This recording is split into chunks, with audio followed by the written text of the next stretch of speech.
Hello, I'm Sevanne Martin. Here, I'll take off my glasses. You can take a good look at me. It's been a while since I've been at the Players, so I look different and I need glasses now. My parents came to the Monadnock region in the 1960s, in 1960, in 59-60, and they're still considered newcomers.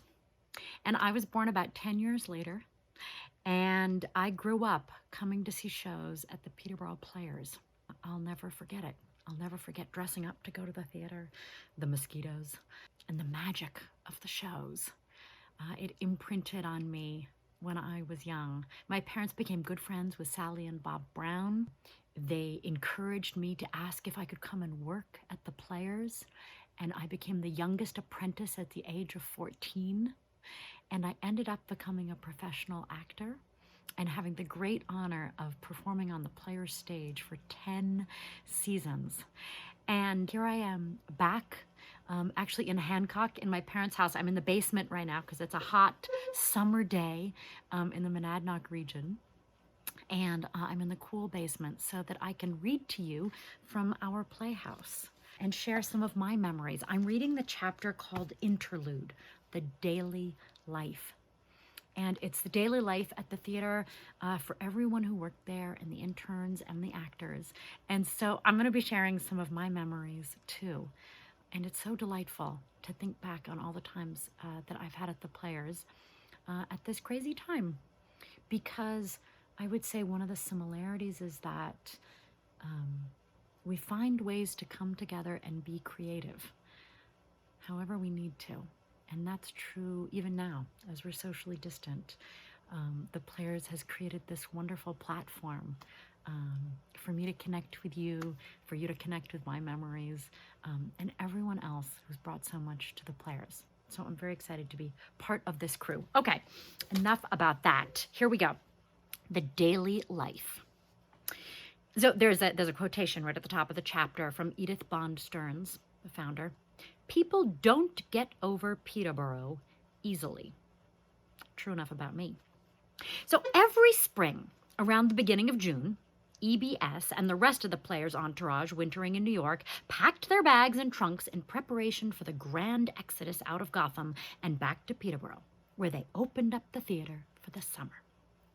A great deal of work always needed accomplishing in a relatively short time. Several members of the staff and company usually arrived to help out early with the chores. Now, in addition to removing all the winter debris, making repairs and improvements, and preparing for the season, a garden was planted in the nearby field to provide fresh vegetables for the staff and company. Actor Hilmar Salih was in charge of this for several years while he was with the company, and he also remembers visiting local farmers to purchase additional produce. He says, "There was a truck farm on the Middle Hancock Road where I would buy corn at 10 o'clock in the morning and have it on the table for lunch. And there was a dairy farmer, too. And I always thought he might be the model for Howie Newsom." Newsom, the dairyman from our town, was indeed based on Fletcher Dole, who had a dairy farm on High Street not far from the McDowell colony. Thornton Wilder used to meet him in his morning route and walk with him sometimes. Well, everyone else arrived early, pitched in to take down boards and battens and clean up the theater building and grounds. EBS moved back into the farmhouse. It was home for her and her children and her extended family of Players, as well as the theater's office for the next 4 months. So after a general cleanup and clean out of the house, EBS set up shop. For the first 20-odd years the Players were in existence, she carried around the financial and administrative records necessary to operate the theater in a small suitcase. Isn't that crazy? Like literally in a suitcase. She had it with her everywhere. She toted it along, whether she was in New York or one of her children's homes, or at the farm, so that the theater affairs could be easily attended to, no matter where she happened to be. One of the other tasks that EBS always did on arrival each spring was the annual planting of her full flower garden in front of the farmhouse, where it faced the parking lot. Flowers that bloomed all summer long were cut and used to decorate the theater for performances. That's why I brought some flowers today. And I'm sure many of us who are watching today have seen Gus do the same thing, right? Before shows, you'll see him out there watering, and the flowers were always so beautiful. So each spring, Sally, EBS's daughter, like her, would also personally and fastidiously groom not just the flowers, but the courtyard grass that surrounded the main theater entrance, tilling and seeding and fertilizing to coax green stems from this temperamental New Hampshire ground. And after the first couple weeks of the season, of course, the beautiful lawn that everybody'd worked so hard on was a mess, trampled down completely. But that was no matter. It was unthinkable to not have the courtyard looking its very best for the audiences who came to the very first shows. Chuck Morey remembers that Al Lavoie, a longtime caretaker of the property, used to tease Sally by saying in his thick Yankee accent, "God damn it, Sally, you should just blacktop it." The farmhouse was the hub of both business and social activity. Prior to the start of the season, it was not at all unusual to find a decorator having a conversation in the dining room, a set designer holding a meeting in the kitchen, and EBS interviewing a prospective apprentice in the living room. Both apprentices and actors jokingly referred to the parlor as the sacred conference room. Another common occurrence was for EBS's grandchildren to answer the farmhouse phone and take reservations from patrons at the tender age of 5 or 6. I imagine, like, "Hello, players. How many? What's the name?" People would panic, chuckled Sally's husband, Bob Brown, when recalling the scene. They realized the child is making arrangements for 4 seats for Thursday night. And occasionally, if the customer got too obnoxious, some adult would have to get on the line and say, "Please, she knows what she's doing."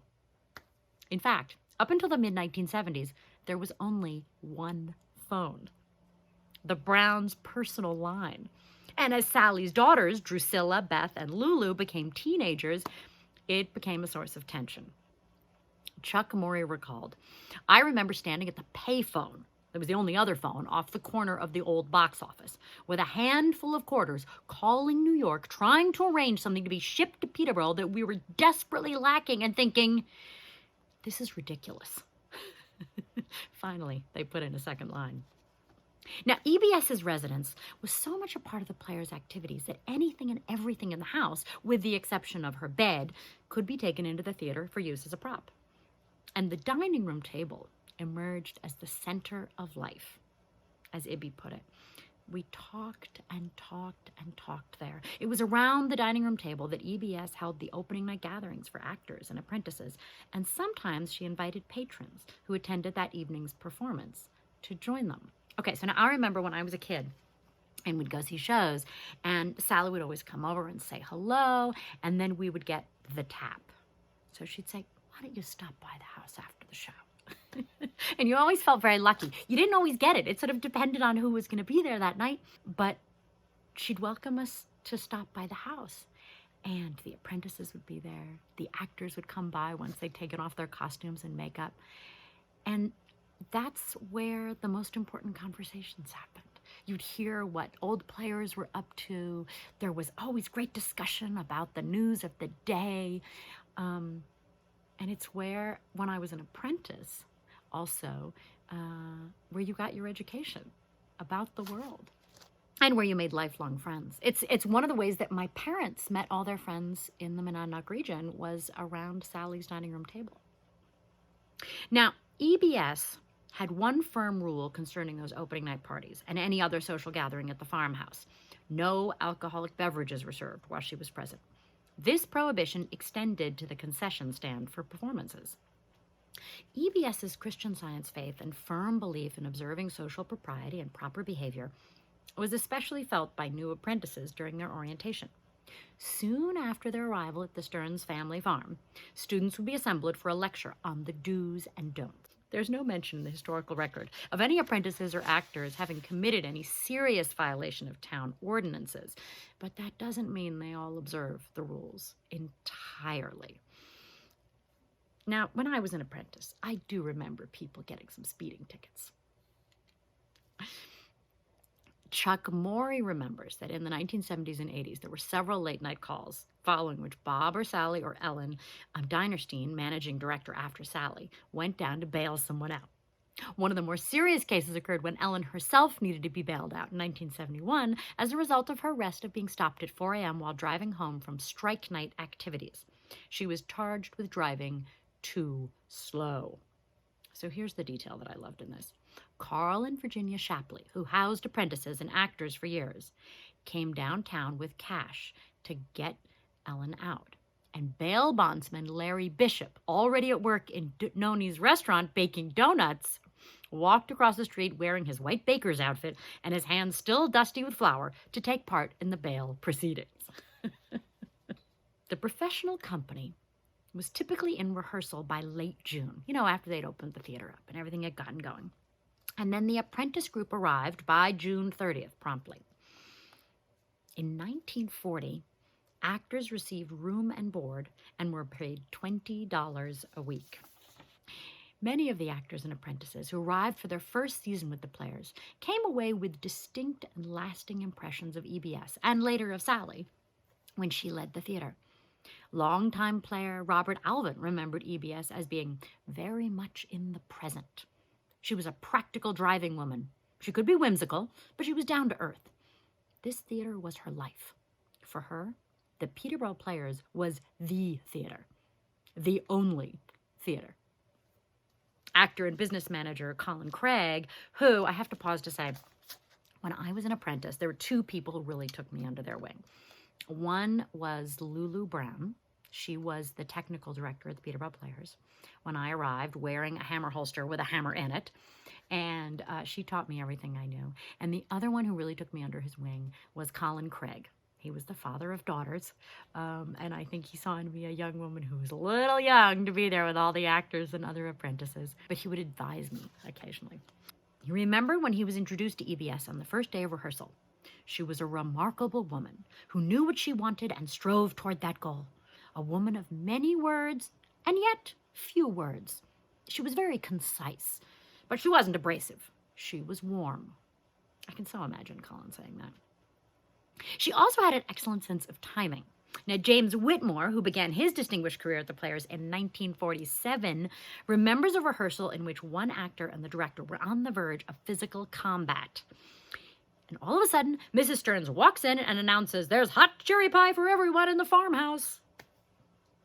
I have to say, it was still like that when I was an apprentice. Everyone was kind of a family. And even though by my day, the equity rules were stricter, and what the actors did and didn't do was a little more delineated, the joy of being there was learning from everybody. And everybody getting together for hot cherry pie at the picnic tables. And, we as apprentices, we might have been rehearsing for the apprentice show, but of course an actor would walk by and say, "How's it going?" And you'd end up having a conversation about what you were doing.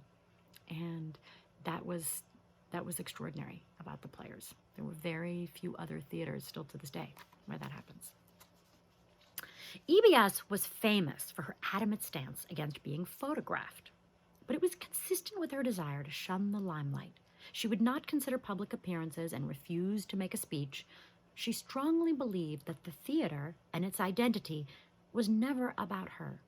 She made every effort to keep it that way, insisting that the focus must be on the players or the production staff or the friends who helped sustain the theater. Prospective apprentices applied over the winter months, and EBS used to interview each candidate before they were accepted. Now, getting to Stearns Farm was half the adventure for apprentices and summer staff. In the early years of the theater, many arrived by train. But even in more modern times, one's first impression of Stearns Farm was a shock. "It was just horrible," set designer Brian Martin recalled in 1983, so that was the year before I was an apprentice. "We drove down this tiny little road and found this ramshackle barn filled with boats and all kinds of junk and a tiny paint shop that was falling off the barn. We had to tie it back on with a rope. And then to add insult to injury, Chuck showed me the cabins and I said, 'No, I don't want to stay and have dinner. I'm going to go back to New York.' But they did a production number on me," he said.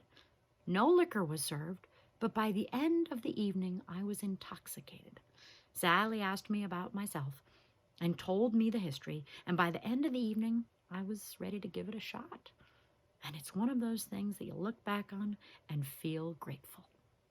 After arriving at Stearns Farm and familiarizing themselves with the theater and the staff, the apprentices were assigned to their living quarters.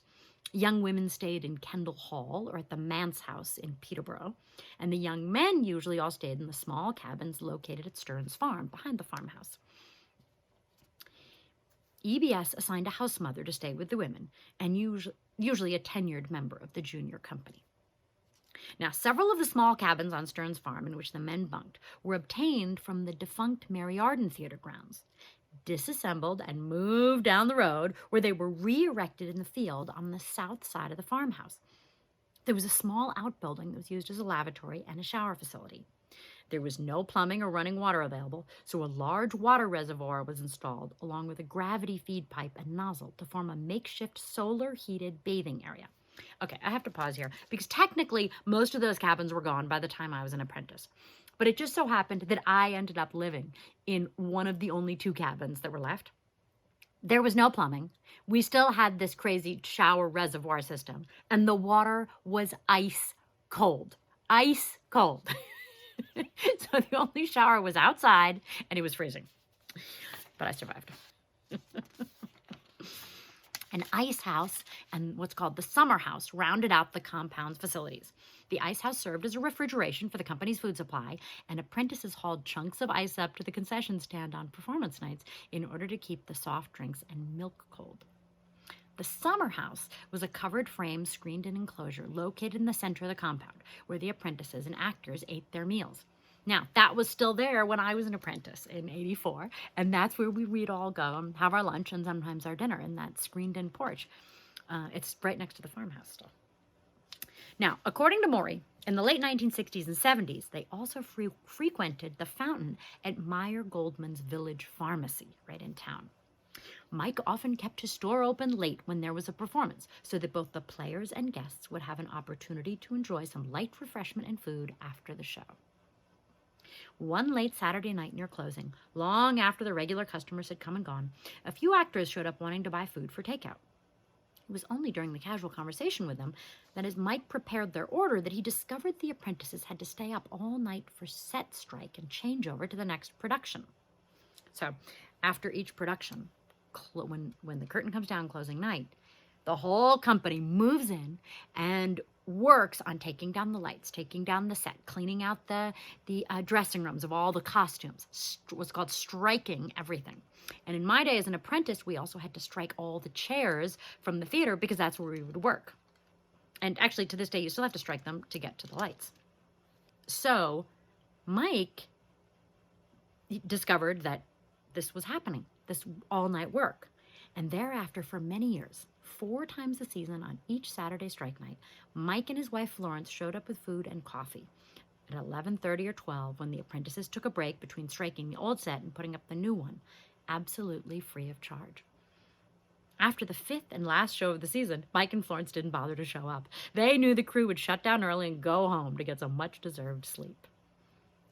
I have to say, in all my years at the Players, the number of community members who've showed up to feed us extraordinarily delicious meals, both during strike, even when we're still in rehearsal, again and again. And those special picnics that people have thrown have always been some of our most memorable times at the Players, because it's when we all get a chance to take a breath from the incredible pace of everything we're doing and break bread together and chat. And that opportunity has been created by members of the community.